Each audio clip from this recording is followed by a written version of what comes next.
galera, beleza? Aqui é o professor Roniel Cecim e nós iremos hoje começar o nosso capítulo 2 aqui com a turma do segundo ano do ensino médio. E aí, galera do segundo ano, tá tudo bem?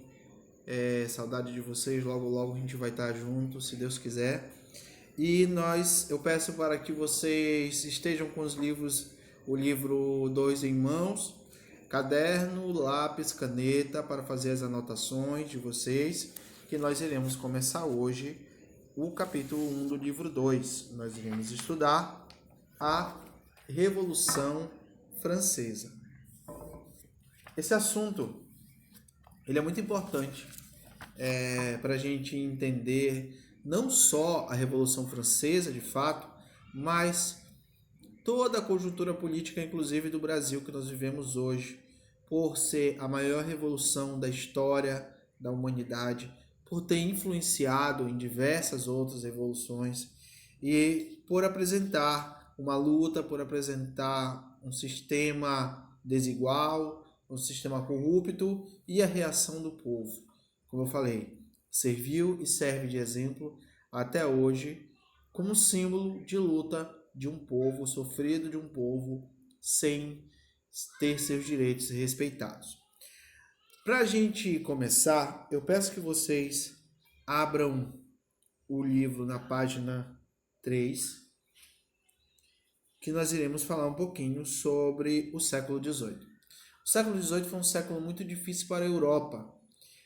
Vários acontecimentos marcaram o continente, acontecimentos que foram extremamente prejudiciais. Lá no começo da página 3, livros em mãos, por favor. Segundo parágrafo. Segundo o historiador Eric Hobsbawm, na obra A Era das Revoluções, na França de 1789 não havia um modelo revolucionário a ser seguido. O exemplo era ela própria. A França vivia um momento muito difícil, um momento extremamente delicado, de crises, inclusive crises naturais, climáticas, secas, inundações e outros períodos que estavam afetando a produção de alimentos na França. E sem trigo, por exemplo, não havia pão, ou havia pouco pão. O preço disparava e o povo passava fome. A França também tinha uma economia muito precária. A França era um país que ainda estava preso no sistema feudal. Havia muita gente presa à terra, servo da terra, pessoas que não tinham direitos, pessoas que viviam em situação precária. E isso tudo fazia com que a França fosse um local a ponto de ebulição, de milhões de pessoas insatisfeitas, pessoas passando necessidade, pessoas que queriam mudança.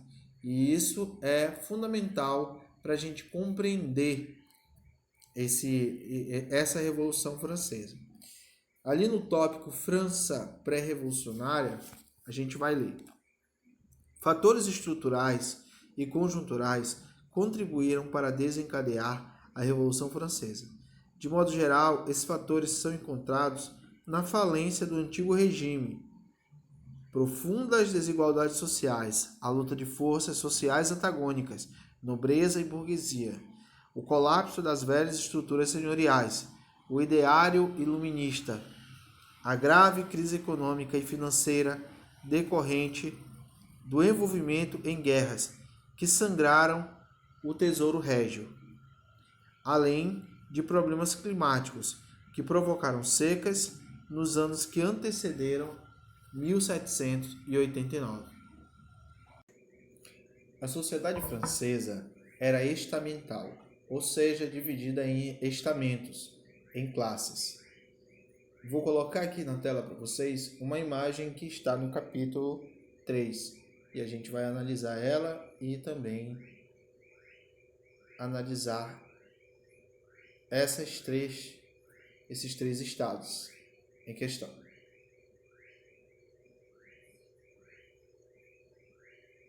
Bom, vamos lá. Nessa imagem você nota 3 homens. Cada homem representa um estado, que no caso uma classe. Em cima se localizam, você pode ir para a página 4 para acompanhar a explicação. O primeiro e segundo estados, constituídos respectivamente pelo alto clero e pela nobreza, representavam 4% dos 23 milhões de franceses, isentos de pagamento de impostos diretos. Usufruíam numerosos privilégios, como a vantagem para o exercício de cargos públicos, o recebimento de pensões do Estado e a cobrança de tributos feudais. O primeiro e o segundo estado, lembrando, o primeiro composto pelo clero católico, os membros da Igreja Católica, e o segundo pela nobreza, os nobres, príncipes, duques, condes, marqueses, entre outros títulos de nobreza. Essas eram as classes mais abastadas. Era uma minoria, apenas 4% da população, e tinham vários benefícios e não pagavam impostos. Então você percebe que há uma clara vantagem desses dois estados sobre o terceiro estado. Ainda falando sobre isso, os dois primeiros estados eram muito diversificados internamente. O alto clero, composto de bispos, arcebispos, cardeais, superiores das ordens religiosas, era o setor mais beneficiado pelo antigo regime. O baixo clero, composto de párocos, tendia muitas vezes a se identificar com o povo modesto das cidades e do campo. É claro que havia uma divisão. Dentro do primeiro estado, o alto clero era composto pelo alto nível de religiosos, cardeais, bispos, etc., arcebispos, e o baixo clero eram os padres mais simples, frades, monges, que na verdade tinham mais contato com o povo do que com a elite do clero. A nobreza, quanto à nobreza, é possível distinguir três subgrupos principais. A nobreza territorial das províncias, que sobrevivia com base nos tributos sobre o campesinato. A nobreza togada, porque usava toga, um manto distintivo dos juízes, assim chamada porque exercia cargos na justiça e na administração real.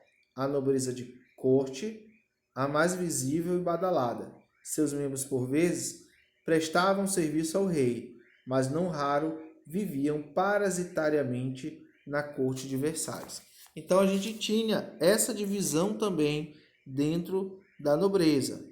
A nobreza territorial, a nobreza de toga e a nobreza de corte. O terceiro estado é representado na imagem por esse senhor de idade que está carregando nas costas o primeiro e o segundo estado. Isso é uma metáfora referente à realidade, que quem pagava os impostos era o terceiro estado. Acompanhe lá o terceiro estado na página 4 do seu livro. Terceiro estado, segmento muito heterogêneo da sociedade, lembrando que heterogêneo significa muito diversificado, muito diferente. O terceiro estado era composto por vários grupos e não apenas um único grupo. Homogêneo igual, heterogêneo diferente. Era formado pelos restantes 96% da população. A parcela urbana desta ordem era constituída pela burguesia comercial e manufatureira, artesãos das corporações de ofício e trabalhadores livres. Uma parcela da população urbana era formada pelos sans-culottes, desempregados ou sem ocupação fixa, que se mostrariam um dos segmentos mais combativos da Revolução. O terceiro estado, ele ia desde pessoas extremamente humildes, desde pessoas muito pobres, principalmente camponeses, até a burguesia. A burguesia estava incluída no terceiro estado. E a gente sabe que a burguesia é uma classe ligada ao comércio. Então, eles poderiam enriquecer. Aí você pode até se perguntar assim, mas professor, o terceiro estado não era composto só de pessoas pobres? Não era. o terceiro estado era muito heterogêneo. Tinha pessoas pobres, tinha pessoas classe média e tinha também ricos. Mas então, por que essas pessoas ricas não estavam lá em cima? Por que elas estavam ali embaixo? Porque era uma questão de nascimento. Quando você nascia num estado, quer dizer, a não ser no caso do clero, que ninguém nasce padre, porque o padre não pode ter filho, ou pelo menos oficialmente não pode, mas se você nasceu no terceiro estado, você iria morrer no terceiro estado. Não havia uma forma de ascensão social, não havia uma forma de mudança. A pessoa ela estava ligada lá pelo seu nascimento, pelo sangue. Então não era exatamente uma questão de riqueza, e sim uma questão de nascimento.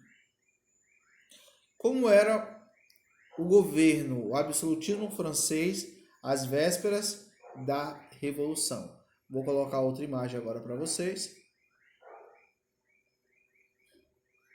E aqui a gente tem uma imagem do rei da França no período pré-revolucionário, Luís XVI.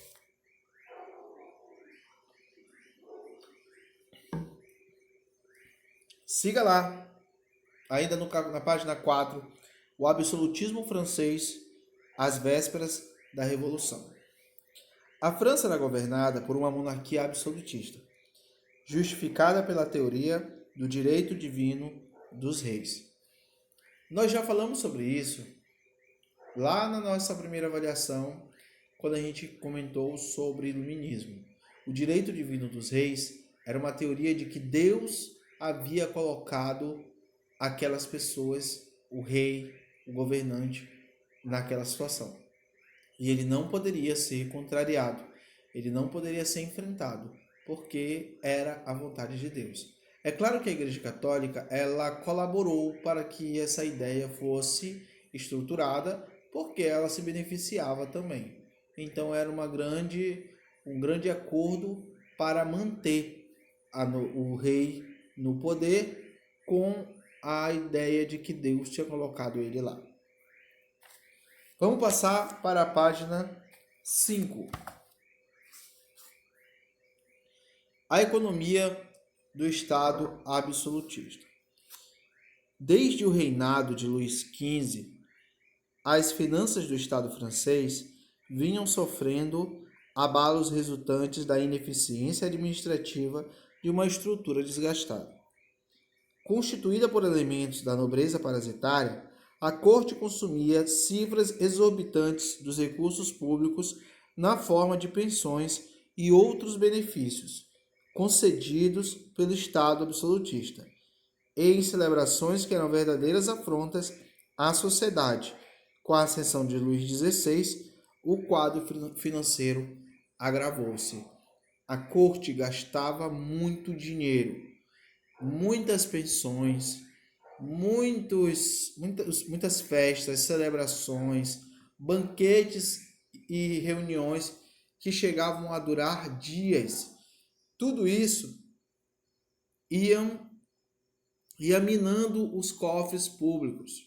Mesmo com o terceiro estado pagando altos impostos, não havia dinheiro suficiente para manter esses custos.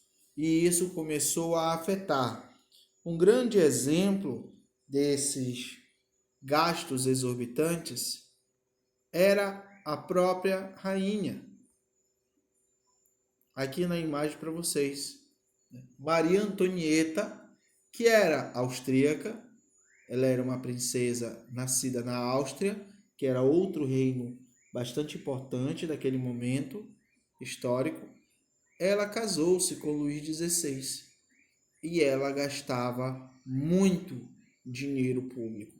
Ela comprava vestidos, ela comprava chapéus, sapatos, dava bailes que reuniam centenas de pessoas, que duravam dias, com pessoas bebendo e comendo e gastando o dinheiro público, enquanto o povo passava fome, enquanto o povo estava na miséria.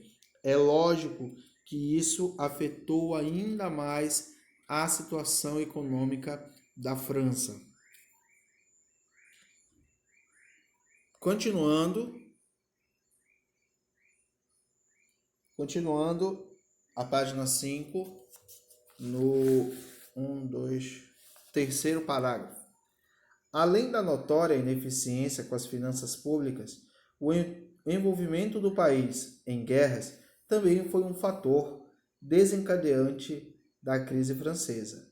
Depois de participar da Guerra de Sucessão Austríaca e da Guerra dos Sete Anos, a França envolveu-se em 1778 na Guerra de Independência dos Estados Unidos, que lhe custou um acréscimo formidável à já elevada dívida externa. Como se não bastasse toda essa situação de gastos exagerados do governo, da rainha, né, ou da aristocracia como um todo, a França ainda se envolveu em conflitos, se envolveu em guerras que consumiam boa parte do dinheiro público. E isso foi deixando a situação do país ainda mais complicada. Revolta aristocrática. Enquanto o povo passava fome, a França vivia também uma crise política, caracterizada pelas constantes substituições dos ocupantes do cargo de controlador geral das finanças. Nenhum tesoureiro, nenhum político responsável por cuidar das finanças da França conseguia melhorar a situação do país. E mesmo com uma troca constante, o problema permanecia. No quarto parágrafo do subtópico Revolta Aristocrática, acompanhe lá no seu livro na página 5, a gente vai ler que o Luís XVI convocou a Assembleia dos Estados Notáveis, ou Assembleia dos Notáveis, que era uma reunião que convocou representantes do primeiro e do segundo estado para tentar trazer uma solução, resolver ou pelo menos buscar formas de resolver o problema econômico, social e político que a França vivia naquele momento.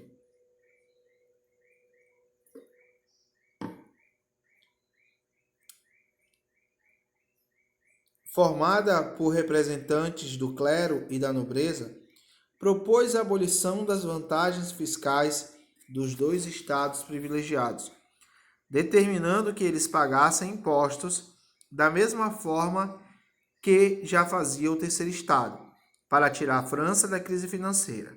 Além de não aceitarem a proposta, os nobres iniciaram revoltas contra o ministério em diversas províncias do país. A proposta que o então tesoureiro da França, o Necker, propôs foi de que era preciso que o primeiro e o segundo estado também pagassem impostos, mas é lógico que eles não aceitaram. Vamos pular um pouquinho aqui para a gente falar da eclosão da Revolução. Como a Assembleia dos Estados Notáveis não foi satisfatória, ela não resolveu nenhuma questão proposta nessa Assembleia, o Luís XVI se viu então obrigado a convocar a Assembleia dos Estados Gerais. Aqui na tela para vocês, uma litografia representando essa reunião que foi tão importante para a história da França. Órgão de representação política dos três estados, que não era convocado desde 1614. A convocação foi um ato real que atendia a expectativas totalmente contraditórias dos grupos sociais que protagonizavam a cena política. A nobreza e o alto clero pretendiam com essa reunião obter o apoio de setores burgueses da França para limitar o poder real, embora seu objetivo fosse continuar a não pagar impostos. Vamos para a página 6. O plano com essa reunião era buscar de alguma forma solucionar o problema francês. Mas o primeiro e o segundo estados não estavam dispostos a abrir mão dos seus privilégios. Eles queriam continuar isentos de impostos. Vamos lá na página 6, lá em cima. A alta burguesia, por sua vez, queria aproveitar a oportunidade para livrar a economia de diversos impostos, mas via com bons olhos a extinção dos privilégios de isenções fiscais da nobreza e do clero. As classes populares do campo e da cidade, embora não estivessem representadas na Assembleia, fizeram chegar suas reivindicações aos deputados do terceiro estado, por meio dos cahiers de doléances, cadernos de reclamações, oriundos de diversas vilas do reino.